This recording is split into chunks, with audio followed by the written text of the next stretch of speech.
Bismillahirrahmanirrahim. Assalamualaikum warahmatullahi wabarakatuh. Kembali lagi dengan gue Surya dalam Tentang Podcast.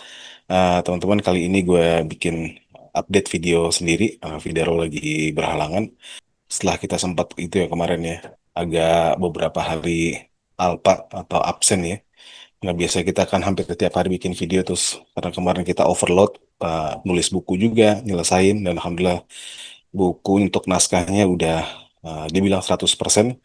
Tinggal ini aja paling tulisan kata pengantar buat buku kita, dan selebihnya tinggal layout buku ya, layout buku, dan mudah-mudahan targetnya bukunya itu selesai atau bisa terbit tuh bulan Desember, entah pertengahan ataupun minggu-minggu atau pekan-pekan ketiga bulan Desember 2025 ya.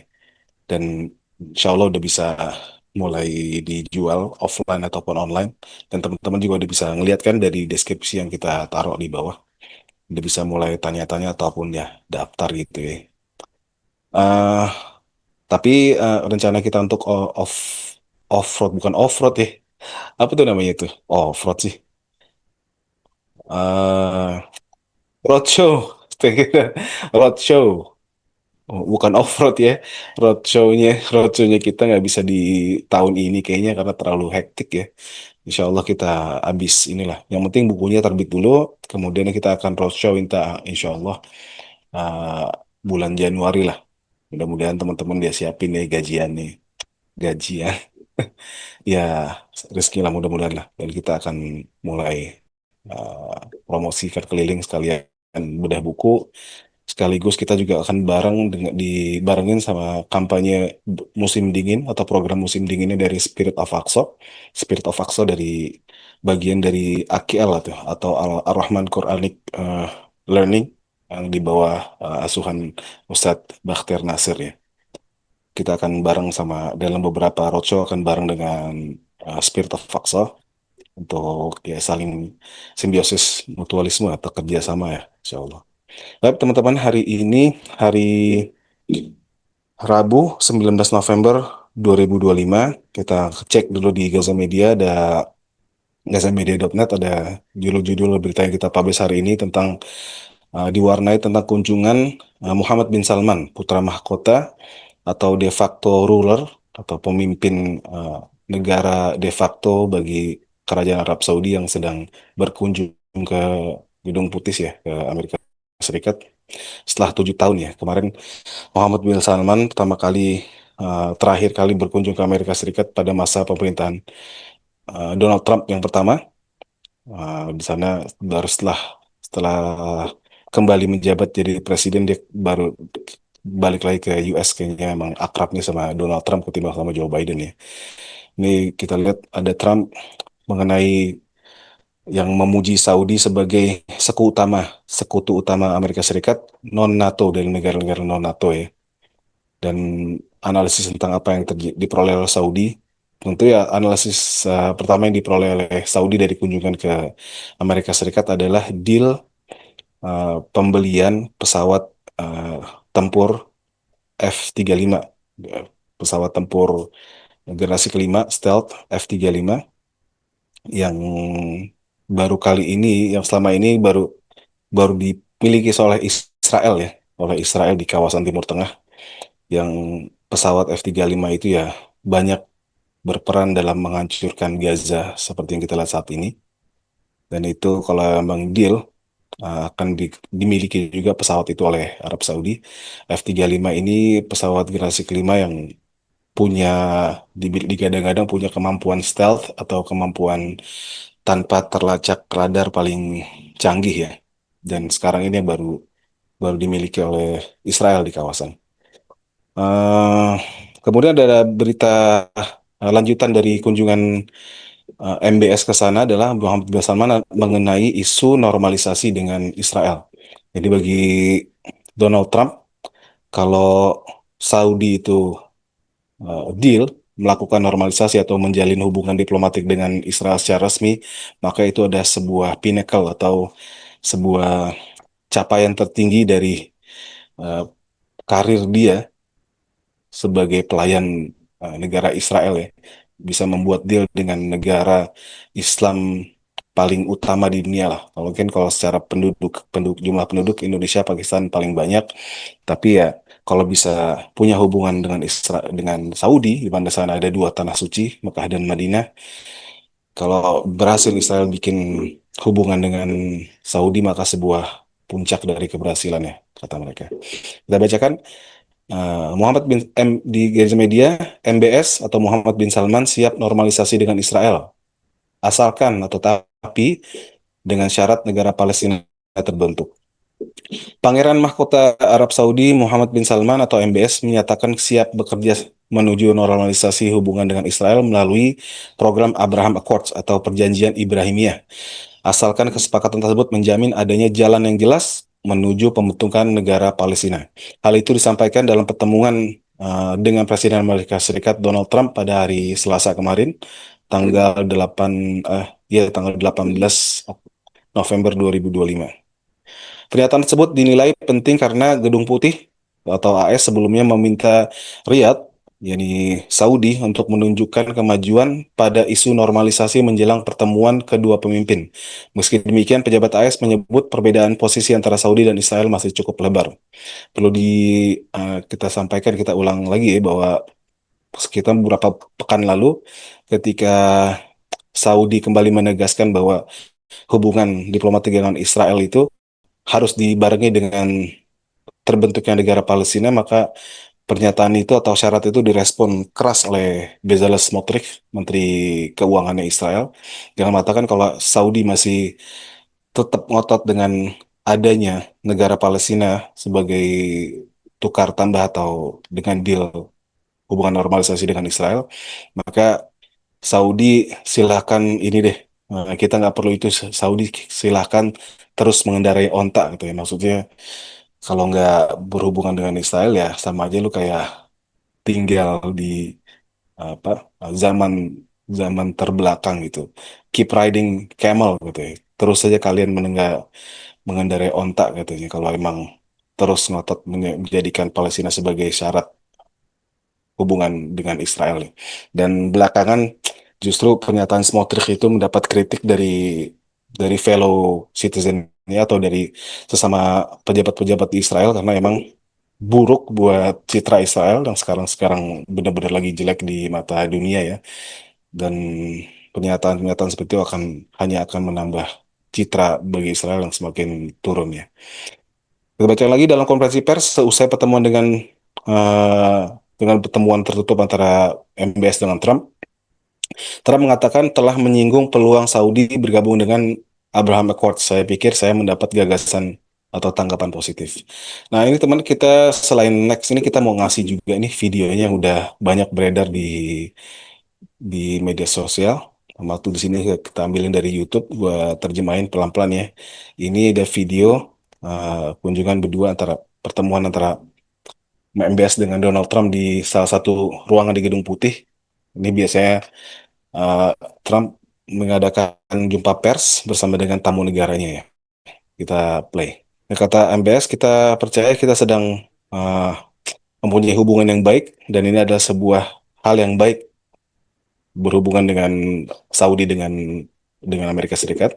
And we want to be part of the Ibrahim Accord. Dan kami pengen menjadi bagian dari Abraham Accords atau Perjanjian Ibrahimiyah. Maksudnya Perjanjian Ibrahimiyah itu ya kesepakatan normalisasi antara negara-negara Islam dengan Israel. But we want also to But be but we sure wa- but that we it's a clear or want clear path also of to be two-state sure.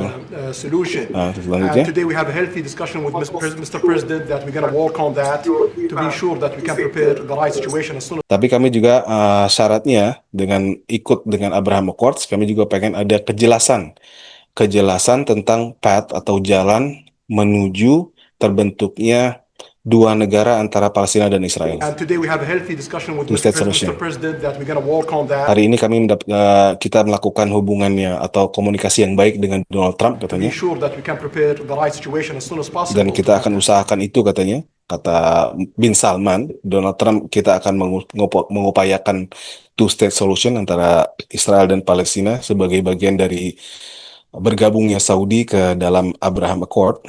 To be sure that we can prepare the right situation as soon as possible to have that. I think I don't want to use the word commitment, but we've had a very good talk on the Abraham Accords. We talked about Tapi dia bilang Donald Trump sendiri langsung mengatakan bahwa saya tidak mau mengatakan saya mengatakan berkomitmen ya, tapi dia bilang kita baru saja mendapatkan atau having a good talk atau kita melakukan pembicaraan yang baik tentang Abraham Accords kata Donald Trump. but we've had a very good talk on the Abraham Accords. We talked about one state, two state. We talked about a lot of things. Dan kita bukan cuma ngomongin dua negara, tapi juga solusi satu negara dan banyak hal katanya. One state, two state kata Donald Trump. In a short period of time, we'll be discussing it further too. Dan kita akan bahas ini lebih jauh lagi katanya. I think you have a very good feeling toward the Abraham Accords. Dan dia bilang kayaknya si Donald Trump sambil ngelihat ke Ben Salman katanya, tapi kayaknya ente nih MBS, ente punya gelagat baik ya soal Abraham Accords untuk gabung normalisasi dengan Israel katanya. Yes, definitely kata MBS langsung dibilang yes, definitely ya tentu saja bisa presiden gitu ya. Kita pengen perdamaian buat Israel dan juga perdamaian buat bangsa Palestina gitu ya. Kami ingin mereka berdua koeksis, hidup berdampingan secara damai di kawasan tersebut. Dan kita akan melakukan semua hal yang terbaik yang bisa kita lakukan untuk mencapai perdamaian antara Israel dan Palestina di Timur Tengah gitu. Dan ini berkenaan dengan video mengenai Abraham Accords ya. Tapi dari pertemuan itu juga hadal amnal dan dalam ini ada video berikutnya yang versi agak panjang walaupun masih bentuknya short juga ya. Dan di sini salah satu wartawan dari Gedung Putih itu melakukan sesuatu yang sangat sepatutnya dilakukan oleh wartawan ya, memberikan pertanyaan yang sangat bisa dibilang sangat sangat berat kalau menurut gue ya. Di sini dia menyinggung tentang Donald Trump yang memanfaatkan posisinya sebagai presiden untuk menjalin hubungan bisnis dengan Bin Salman ya. Ini kan sebuah bentuk ya dalam tanda petik ya memanfaatkan posisi dia ya untuk kepentingan bisnis, dan juga di sini juga menanyakan sikap AS yang kenapa masih mau bekerja sama dengan Bin Salman dengan yang punya catatan kriminal. Di sini kita lihat videonya. Is it appropriate, Mr. President, for your family to be doing business in Saudi Dia bilang Arabia while you're president? wartawan itu reporter ini mengatakan, apakah ini sebuah hal yang pantas Pak Presiden Donald Trump bahwa keluarga Anda akan melakukan kerjasama bisnis di Arab Saudi, sementara Anda sendiri adalah seorang presiden atau pemimpin negara Amerika Serikat. Apakah itu tidak mencerminkan suatu konflik of interest atau konflik kepentingan? And Your Royal Highness. Dan dia juga wartawan perempuan ini juga mengatakan, dan ini pertanyaan buat Anda, wahai Royal Highness atau yang mulia raja lah ya, buat MBS. The U.S. intelligence concluded that you orchestrated. Bahwa katanya dibilang bahwa US Intelligence atau Dinas Intelijen Amerika Serikat menyimpulkan bahwa Anda terlibat dalam pembunuhan brutal terhadap seorang wartawan. Nah, ini nggak disebut wartawan, tapi yang disebut wartawan sini adalah wartawan atau penulis kolom terkenal dari Saudi yang namanya Jamal Khashoggi. Pada tahun 2019, Jamal Khashoggi ini ditemukan, atau bukan, nggak pernah ditemukan sebenarnya. Jadi Jamal Khashoggi ini adalah seorang warga Saudi yang lahir di Madinah, yang dia aktif di dunia jurnalistik, termasuk menulis kolom untuk media Amerika Serikat, The Washington Post.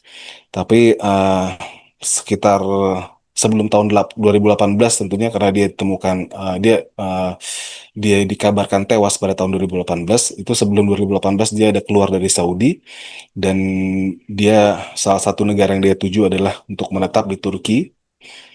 Dan Jamal Khashoggi ini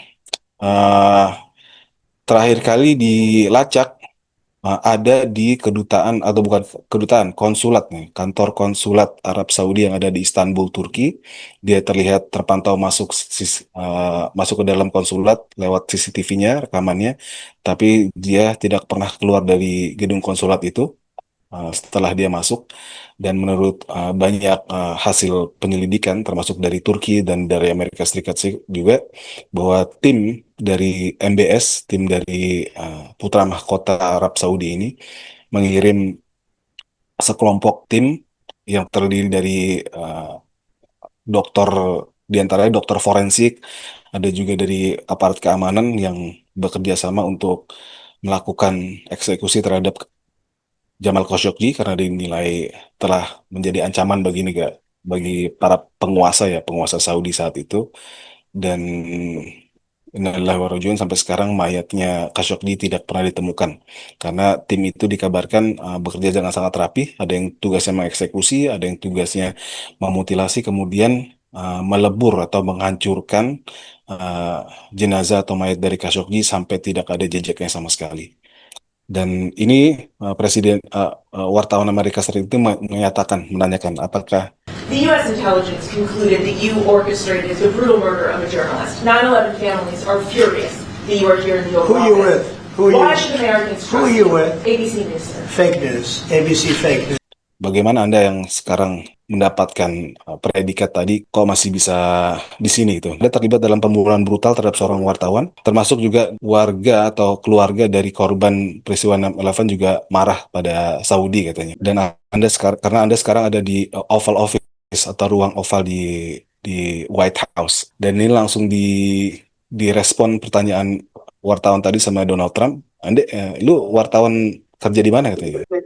Saya kerja untuk ABC News, sir, katanya. Terus kata Donald Trump, fake news katanya. ABC fake news katanya. Oke, kalau emang dibilang fake news, tapi seenggak-enggaknya pertanyaan saya bukan fake news gitu. Dan kata Donald Trump, saya nggak ada urusan sama bisnis keluarga katanya. Mengenai pertanyaan pertama tentang bisnis dia dengan keluarga Trump dengan Saudi ya. It's one of the But the worst, question is one of the worst in legitimate, the business, but I'll answer your question. Thank you.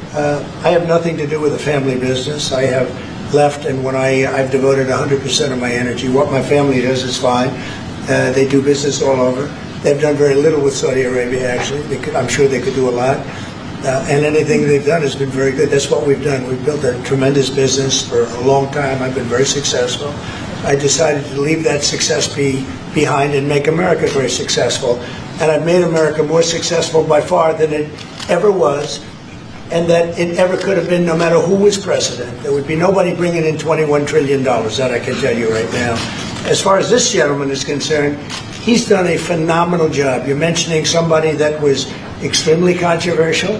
A lot of people didn't like that gentleman that you're talking about. Whether you like him or didn't like him, things happen. But he knew nothing about it, and we can leave it at that. You don't have to embarrass our guest by asking a question like that. I will tell you, the Crown Prince called me, and he specifically asked me if I would lift the sanctions on Syria because he wants to see Syria make it. As you know, the leader of Syria was just here. We had a great meeting, and he's a strong guy, and I guess you need a strong person to run it. And I think Syria has made tremendous progress. And we did lift the sanctions at the request of the Crown Prince, also the President of Turkey, Erdogan. Dia bilang katanya apa yang keluarga saya lakukan itu sah-sah aja. Mereka mengerjakan bisnis di seluruh dunia. Mereka juga they have done very little with Saudi Arabia actually. Katanya alasannya ya sebenarnya bisnis di Saudi juga nggak terlalu gede banget katanya. Padahal di saat yang sama dikatakan bahwa Saudi akan berinvestasi sebanyak 1 miliar atau satu miliar ya. 1 miliar US dollar buat Amerika Serikat itu bukan jumlah yang kecil ya, itu triliunan. Dia bilang ya kita biasa bisnis dengan Saudi dan sudah cukup lama dan mereka long time and very successful, sangat sukses. Dan alasannya ya pasti ya kata Donald Trump ya bisnis dengan Saudi ya untuk membawa kesuksesan buat Amerika Serikat juga. Jadi nggak peduli siapa aja presidennya. Dan di sini Donald Trump juga membela ya sebelum MBS ini membela diri dia bilang Donald Trump udah langsung ngebela MBS soal pembunuhan jurnalis itu. Dia bilang jurnalis itu orang yang kontroversial, padahal dia lupa kalau sebenarnya jurnalis Jamal Khashoggi juga itu penulis termasuk penulis yang sering menulis kolom di media Amerika Serikat Washington Post ya. Jadi bilang itu orang yang kontroversial kata Donald Trump. Dan banyak orang katanya nggak suka sama si wartawan tadi katanya. Tapi katanya dia nggak tahu nih apa-apa soal pembunuhan Jamal Khashoggi itu.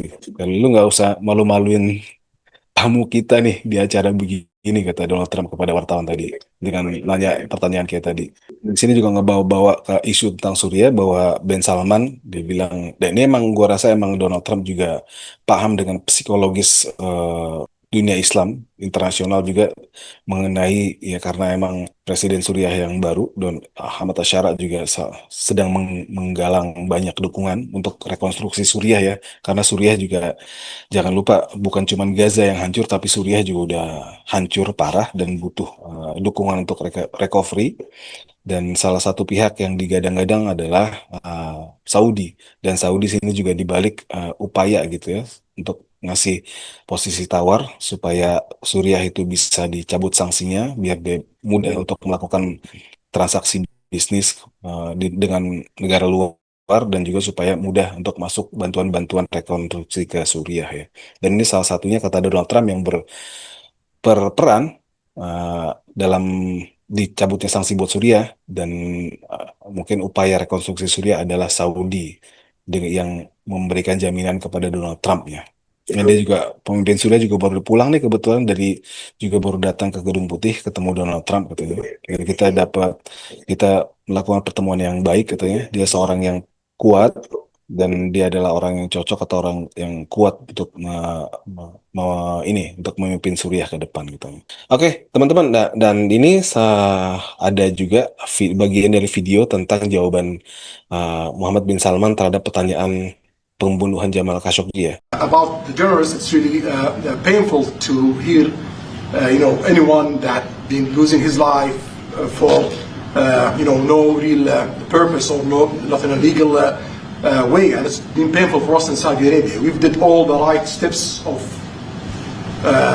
investigation, etc., in Saudi Arabia, and we've improved our system to be sure that nothing happened like that, and it's painful and it's a huge mistake, and we are doing our best that this doesn't happen again. Dan dia mengatakan di sini kata dia about the journalist itu adalah sebuah kabar yang sangat menyakitkan untuk didengar katanya peristiwa terbunuhnya Jamal Khashoggi maksudnya. Semua saja yang merasa setiap orang merasa kehilangan terhadap satu nyawa yang hilang itu adalah sebuah hal yang menyakitkan karena mereka kehilangan anggota keluarga atau tanpa ada motif yang jelas atau tidak mereka dia dibunuh dengan tanpa alasan yang jelas katanya dan itu juga katanya menyakitkan kabar itu untuk bagi seluruh rakyat Saudi katanya dia sebagai penguasa Saudi katanya telah melakukan semua langkah benar terhadap peristiwa pembunuhan itu investigasi dan macam-macam kata dia sudah dilakukan di Arab Saudi dan kami juga sudah meningkatkan sistem untuk memastikan bahwa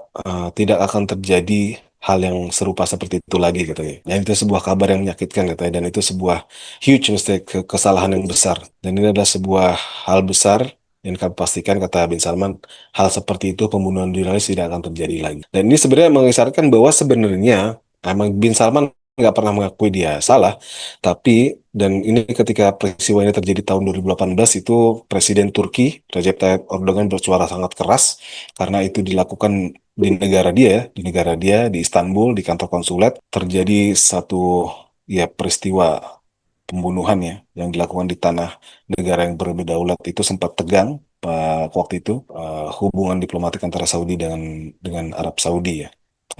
Turki dengan Arab Saudi ya. Dan kabarnya setelah itu Bin Salman melakukan proses pengadilan atau proses hukum terhadap para pelaku yang dia bilang sampai saat ini kita nggak pernah mengetahui bagaimana nasib pelaku itu ya. Apakah mereka benar-benar dihukum atau mereka dibebaskan kemudian dipulihkan namanya. Ya tapi itu tadi kita ngelihat bahwa kemajuan ini mungkin ini salah satu perkembangan tentang uh, dam, tentang masa depan negara Palestina ke depan. Apakah akan ada negara Palestina atau tidak setelah berhentinya perang di Gaza usai Tofan Al-Aqsa? Tapi sini menyarankan bahwa paling nggak satu hal ya kita nggak terlalu mengendorse atau memuji begitu aja apa langkah dari Saudi, tapi paling nggak sebagai negara ya negara mungkin menunjukkan betapa lemahnya umat Islam saat ini adalah eh, terpaksa ya kita harus melakukan normalisasi atau membuka hubungan dengan penjajah yang sedang menjajah Palestina dan Masjid Al-Aqsa supaya negara Palestina bisa diakui juga oleh Amerika Serikat dan Israel ya. Dan itu hal yang dilakukan oleh upaya paling baik mungkin yang paling bisa dilakukan oleh Arab Saudi untuk dalam isu Palestina Qadiyah Palestina setelah runtuhnya upaya Abraham Accords sebelum perang 7 Oktober ya. Oke, paling teman-teman itu ya. Teman-teman bisa lihat langsung ke gazamedia.net dan untuk baca-baca berita selengkapnya tentang opini juga mengenai tentang resolusi Dewan Keamanan PBB mengenai Gaza ya, yang akan menempatkan pasukan internasional untuk menjaga perdamaian di Gaza setelah mundurnya tentara Israel dari Gaza. Tapi yang dikritik banyak pihak, terutama oleh orang Palestina, bahwa segala keputusan tentang Gaza belakangan ini tidak pernah melibatkan aspirasi rakyat Palestina, dan itu sebuah pelanggaran terhadap hak-hak Palestina. Dan juga yang dikhawatirkan adalah masuknya tentara internasional ke Gaza lewat resolusi Dewan Keamanan PBB juga akan menjadi langkah Israel atau Amerika Serikat untuk melucuti senjata para pejuang di Gaza. Tapi dari pihak Indonesia sudah menegaskan bahwa katanya tentara Indonesia yang akan dikirim ke jalur Gaza adalah akan fokus pada tugas di bidang kesehatan dan konstruksi atau rekonstruksi Gaza. Paling demikian, ntar insya Allah kalau bisa kita bikin apa konten yang lebih uh, proper lagi dari studio bersama Pizarro, insya Allah kita akan tampilkan lagi analisis-analisis tentang seputar Taufan Al-Aqsa dan ya masa depan dari resolusi Dewan Keamanan PBB berkenaan dengan masa depan saudara-saudara kita di Gaza. Demikian gue Surya undur diri. Assalamualaikum warahmatullahi wabarakatuh.